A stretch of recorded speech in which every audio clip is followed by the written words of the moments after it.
예수님께서는 한 곳에서 머물러 사역을 하지 않으시고 이곳저곳 자리를 옮겨 다니면서 많은 곳에서 많은 사람들을 만나며 사역을 하셨습니다. 오늘 예수님께서는 요한복음 4장 3절에 기록된 것처럼 유대에서의 사역을 마치시고 다시 갈릴리로 돌아가려고 하셨습니다. 이때 유대에서 갈릴리로 갈 수 있는 가장 빠른 길은 남쪽으로는 유대와 맞닿아 있고 북쪽으로는 갈릴리와 맞닿아 있는 사마리아라는 지역을 통해서 가면은 가장 빨리 갈 수 있었습니다. 하지만 보통 유대인들은 이 사마리아라는 지역을 통과하지는 않았습니다. 유대인들은 사마리아 사람들 그리고 사마리아 땅을 경멸을 넘어서 혐오하는 사람들이었기 때문에 그 도시를 지나가는 것보다는 보다 조금 더 시간이 걸리더라도 힘들더라도 멀리 돌아가는 길을 선택했습니다. 유대인 사람들이 이렇게 했던 이유는 사마리아 사람들이 이방 사람들과 결혼도 하고 아이도 낳으면서 이방인과 섞인 사람들이 되어버렸기 때문입니다. 사마리아는 원래 북이스라엘의 수도였습니다. 북이스라엘이 아수르에 멸망당하면서 아수르가 펼친 이주 정책과 혼혈 정책에 의해서 이방인들과 유대인들이 섞일 수밖에 없었습니다. 그리고 그 결과 유대인들이 싫어하는 혼혈 민족이 되어버렸습니다. 따지고 보면 사마리아 사람들이 그러고 싶어서 그런 것도 아니고 역사적인 아픔이 있었지만 유대인들은 사마리아 사람들을 경멸하며 상종하지 않으려 했습니다. 하지만 예수님은 그렇게 하지 않았다라는 것이죠. 어쩌면 유대인들이었던 제자들은 사마리아를 통과하려고 하는 예수님을 막았을 수도 있습니다. 하지만 예수님은 요한복음 4장 4장에서 통과해야 하겠다라는 강한 의지를 보이시고 결국 예수님의 뜻대로 사마리아 땅을 지나가게 됩니다. 예수님께서 길을 가시다가 피곤하셔서 야곱의 우물 곁에 앉으셨습니다. 이때를 성경은 6시쯤 되었다라고 기록하고 있습니다.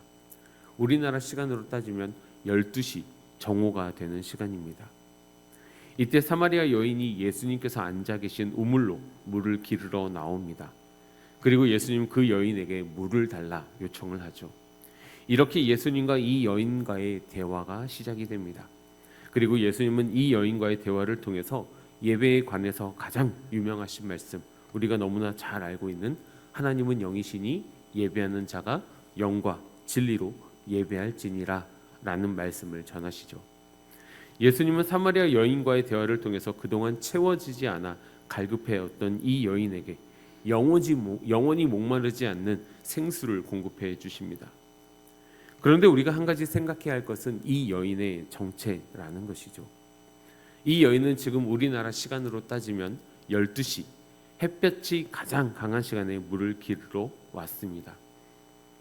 보통 유대 근동 이 시대에는 햇볕이 너무 뜨거워서 이 시간에 밖으로 나오는 사람들이 거의 없었습니다. 대부분의 사람들은 집에서 잠을 자거나 쉼을 갖는 시간이었습니다. 하지만 이 여인은 아무도 나오지 않는 시간에 아무도 없는 거리를 지나 아무도 없는 때에 우물 곁으로 물을 기르러 왔다라는 것이죠. 원래 우물은 어떠한 곳입니까? 과거에 보면 빨래터와 함께 시끌벅적한 곳이었고 이런저런 여러 가지 이야기들과 함께 사람과 사람과의 만남이 이루어지는 곳이었습니다.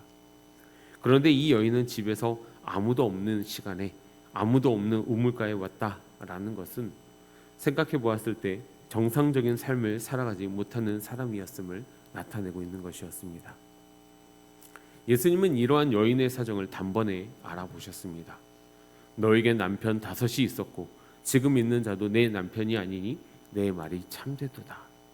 이 말씀을 통해서 지금 그녀가 어떠한 상황에 놓여 있고 지금 그녀의 문제가 무엇인지를 알게 하십니다.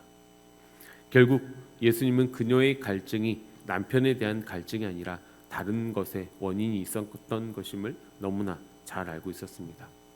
그래서 먼저는 그녀의 잘못을 깨닫게 하시고 예배에 관한 말씀과 자신이 메시아 곧 그리스도라는 사실을 여인에게 밝힙니다.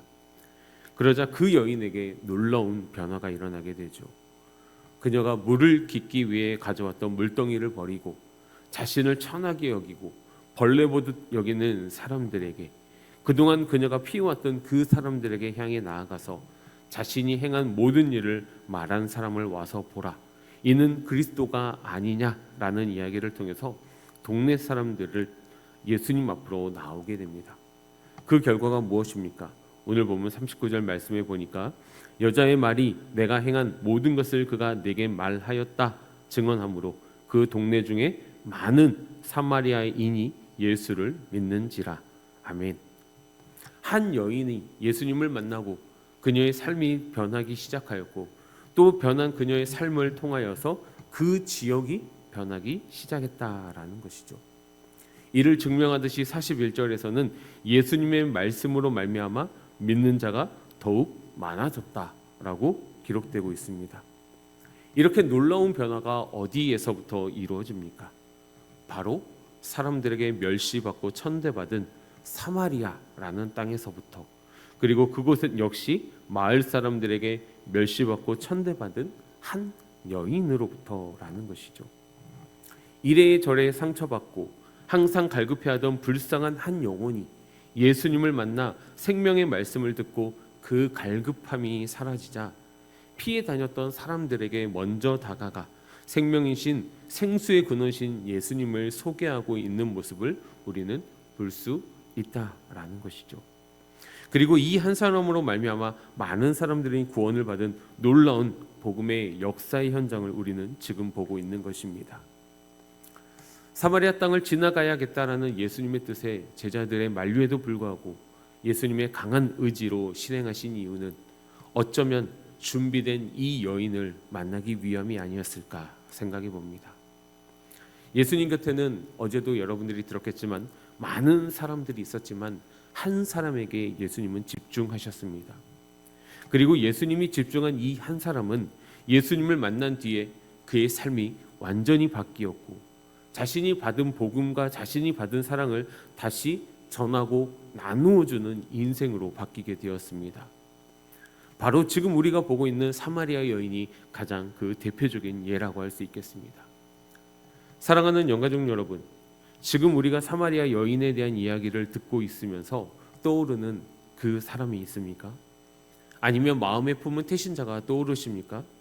그렇다면 예수님께서 그 여인에게 집중하셨던 것처럼 생각나고 떠오르고 마음에 품은 그 사람에게 집중하시기 바랍니다.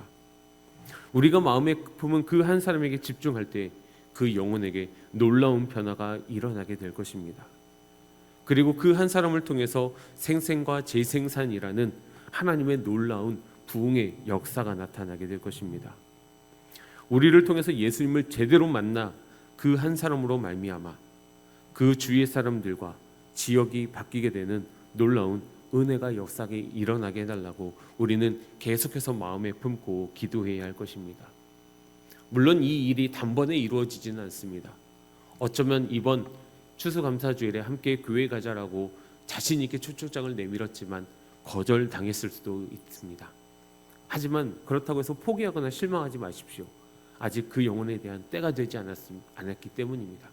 그런데 분명한 것은 하나님께서 그 영혼의 풍성한 열매를 맺기 위해서 반드시 준비해놓고 예비해놓은 때가 있다라는 것이죠.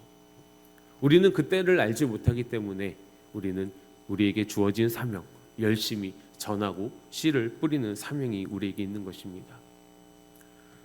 씨를 뿌리는 영역은 우리의 영역이지만 열매를 맺게 하시는 것은 하나님의 영역이기 때문에 우리는 기도하며 마음으로 품고 열심히 씨를 뿌릴 때 결국엔 하나님께서 하나님의 뜻에 따라서 그 하나님의 완벽한 시간 안에서 아름답고 풍성한 열매를 맺게 될 것입니다.